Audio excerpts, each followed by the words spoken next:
5 iyul 2026-cı ikinci qrupun ikinci şans imtahanında belə bir misal verilib. Niyə bunu seçdim? Və uşaqların diqqətini bu cəlb edib, buna çətin dedilər. Ona görə bunu paylaşmaq istədim.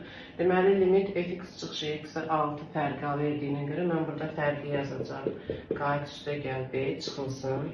X kvadrat çıx 9 bölü x. Hələ limiti yazmıram, bunu sadələşdirim. Ortaq məxrəc eləyəcəyik. Kx kvadrat üstə gəl bx çıxılsın x kvadrat üstə gəl 9. Və bunu sadələşdirmək istəyirəm ki, onda x kvadratlar verildiyinə görə mötərizə xaricində çıxardım. K çıx 1 üstə gəl bx üstə gəl 9. Bu ifadənin limiti deyir 6-dır. Mən burada əlavə edeyim limit x yaxınlaşır sonsuzluğa 6. Bilirik ki, sonsuzluğa yaxınlaşanda yuxarıda dərəcə x kvadratıdırsa, onda dərəcə surətdə böyük, məxrəcdə birinci dərəcədirsə, bunun limiti 0 olacaq. Amma bizdə 6 lazımdır. Deməli, k çıx 1-in özü 0-dır ki, x kvadratını 0 eləsin. Onda k çıx 1-i 0 yazırıq.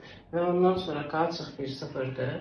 Sonra davamına baxırıq. Bx üstə gəl 9 bölünsün x-in limitində bilirik ki, bx bölünsün x b olduğuna görə 9 bölü x limiti sonsuzluğa yaxınlaşanda 0-dır. Deməli, bunun da limiti b-dir.